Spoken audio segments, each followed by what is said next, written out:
Hello friends, welcome to my channel. ఈరోజు మనం ఈ వీడియోలో మెగా డిఎస్సికి సంబంధించిన ముఖ్యమైన మరియు లేటెస్ట్ అప్డేట్స్ గురించి అయితే మాట్లాడుకుందామండి. సో నిన్న జరిగిన ధర్నాలో అయితే కంప్లీట్గా హిట్ ఆఫ్ ఫట్ అని మాట్లాడుకుని కంప్లీట్గా ఫెయిల్ అయిందని చెప్పొచ్చు. ఎందుకంటే అభ్యర్థులు అనేది చాలా తక్కువ సంఖ్యలో వచ్చారు. ఎందుకంటే చాలామందికి ఇన్ఫర్మేషన్ అనేది లేకపోవచ్చు, ఇంకా కొందరికి ఇన్ని రోజుల తర్వాత డిఎస్సి అనేది కండక్ట్ చేస్తున్నారు. ఎలాగైతే ఏంది డిఎస్సి రాద్దామని ఒక ఆలోచన అయితే ఉండొచ్చు. మేబీ ఏదైనా కారణాలు కావచ్చు, కానీ చాలా తక్కువ సంఖ్యలో అభ్యర్థులు అయితే రావడం అయితే జరిగింది. మంగళగిరికి సంబంధించి ధర్నా గురించి మాట్లాడితే సో కంప్లీట్గా దానిపైన ఎలాంటి ప్రభుత్వం అనేది రెస్పాన్స్ అయితే ఉండదు. ఏది కానీ ఎక్కువ సంఖ్యలో కానీ పెద్ద సంఖ్యలో జరిగినప్పుడు మాత్రమే రెస్పాన్స్ అనేది ఇస్తారు. కాబట్టి తక్కువ సంఖ్యలో జరిగింది, చిన్న సంఖ్యలో. సో దానిపైన ఎలాంటి రెస్పాన్స్ అయితే లేదు. ముఖ్యంగా మాట్లాడితే కనుక ఎక్కువ అభ్యర్థులకు అయితే 50% సిలబస్ కూడా అయితే వాళ్ళు ప్రిపేర్ అవ్వడానికి అంటే రివిజన్ అనేది కాలేదు. చాలామంది చదవలేకపోయారు.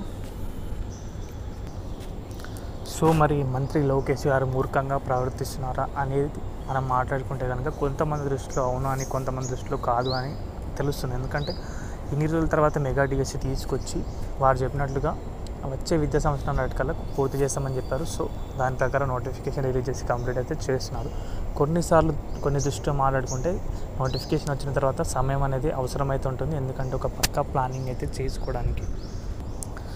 బట్ దీనికి సంబంధించి వాళ్ళు ముందుగానే తెలియజేశారు. ఏంటంటే నోటిఫికేషన్ వచ్చిన తర్వాత 90 రోజులు గడిపిస్తామని టెట్కి ఇచ్చారు. అదే ఆ సమయంలోనే తెలపడమే జరిగింది. బట్ తర్వాత డిఎస్సి అనేది అలా ఆలస్యమైన కొద్దీ వాళ్ళు చెప్పాడు. తర్వాత నోటిఫికేషన్ తర్వాత సమయం అయితే ఉండదని చెప్పేసి సిలబస్ అనేది రిలీజ్ చేశారు. సో దీంట్లో ప్రభుత్వం తప్పు ఉంది. కొన్నిసార్లు మనం మాట్లాడుకుంటే కనుక అభ్యర్థులు కూడా ప్రిపరేషన్ అనేది అంటే నోటిఫికేషన్ అనేది కంప్లీట్గా ఇవ్వలేరు కాబట్టి డిలే చేశారు. కాబట్టి అలా కూడా ఆలోచన అయితే చేయొచ్చు.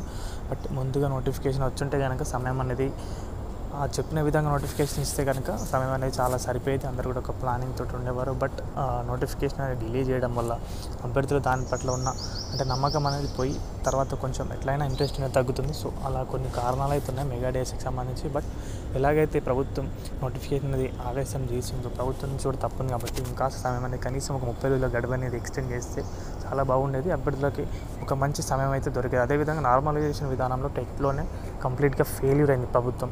చాలామందికి నెగిటివ్ స్కోరింగ్ చేస్తే చాలామంది కట్ ఆఫ్ రీచ్ కాకుండా చేశారు. బట్ అలాంటి నార్మలైజేషన్ మళ్ళీ డిఎస్సిలో తీసుకొచ్చారు కాబట్టి చూడాలి మరి ఎంత ఫెయిల్యూర్ అనేది ఉంటుంది. సక్సెస్కి కంప్లీట్గా అయితే మాత్రం ఒక మంచి విషయం అని చెప్పొచ్చు. కాకపోతే కనుక అభ్యర్థులు అనేది ఎక్కువ సంఖ్యలో నష్టపోతారు. సో ఇది గైస్ వీడియోకి సంబంధించిన అప్డేట్ అయితే. వీడియో నచ్చితే వీడియోకి అయితే ఒక లైక్ చేయండి. మన ఛానల్కి ఎవరైనా కొత్తగా వచ్చింది సబ్స్క్రైబ్ చేసుకోండి. థ్యాంక్స్ ఫర్ వాచింగ్ అందరికీ.